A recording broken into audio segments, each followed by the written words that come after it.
સૌરાષ્ટ્રમાં ભારે વરસાદ જોવા મળી રહ્યો છે, જેના કારણે ભાવનગરમાં તારાજી સર્જાઈ છે। જિલ્લાના અનેક ગામડાઓમાં પાણી ફરી વળતા રસ્તા ધોવાઈ ગયા છે, જેના કારણે ગામડાઓ સંપર્ક વિહોણા બન્યા છે। ત્યારે શું છે સમગ્ર સ્થિતિ, જોઈએ આ અહેવાલમાં।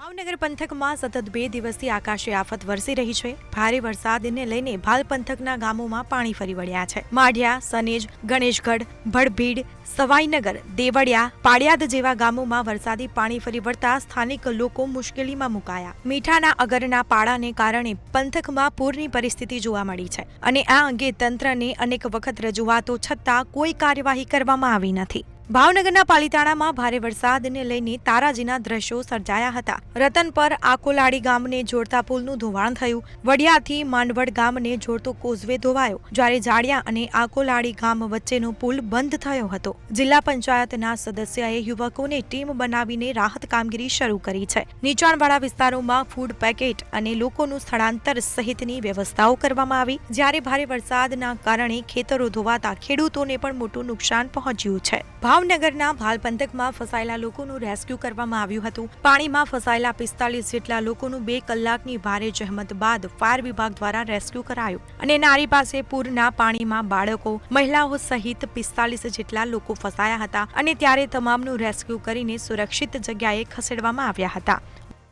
ભાવનગર જિલ્લામાં મેઘ તાંડવ બાદ જલ પ્રલય છે તે વિસ્તારો છે।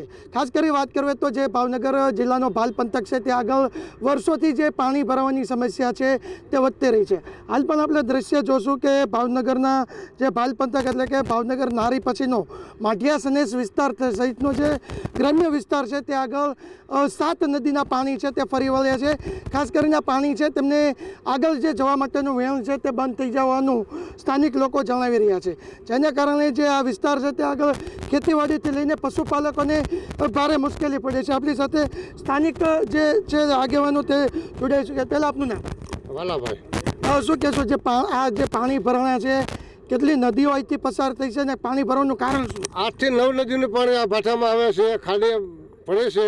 2 સાઈડ ખાડી અગર પાળા બાંધી લીધા, દરિયામાં પાણી જતું નથી, એના હિસાબે પાણી બેન અફરાય છે અને પાછલા ગામમાં બધા હેરાન થશે, માલધારી હેરાન થાય છે। તો સરકાર આનો રસ્તો કેમ મૂક્યો નથી? કેટલા સમય ત્યાં સમસ્યા? આ લગભગ 5-10 વર્ષ છે। હવે નવા જેમ અગર થવા મળ્યા છે એમ પાણી વાંટ મારી અને માણસો હેરાન બહુ થાય છે। તો એક કમાય એને બદલે કેટલા ગામડા હેરાન થાય છે। અત્યારે જે માલધારી સમાજના જે કહે છે, માલધારી પશુપાલક જે છે ફસાણા છે, રેસ્ક્યુ ટીમ ચાલુ, હા, એ વિભાગમાં હલવાના છે, પછી આ આગળના માણસો હલવાના છે, એટલે માણસો લેવાઈ ગયા છે। તો આવો માણસો હેરાન થાય છે, તો તમારે પાણીનો રસ્તો તો ક્યાંક સરકારને મૂકવો પડે ને।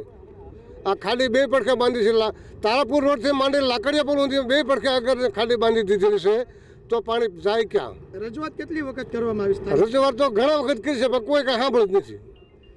સરકાર અગરવાલ પ્રભાવિત થાય છે, પશુપાલકો કેટલા છે? ઘણા લગભગ 400-500 ઘર છે અમારા કુંભરવાડામાં ત્યાં।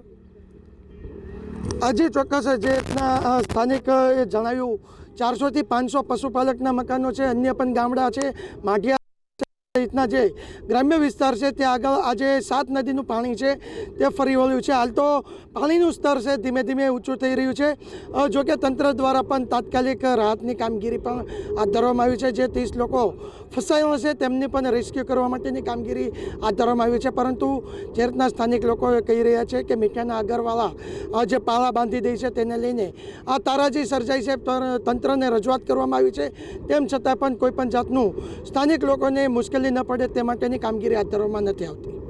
હિરેન ચૌહાણ, મંતવ્ય ન્યૂઝ, ભાવનગર।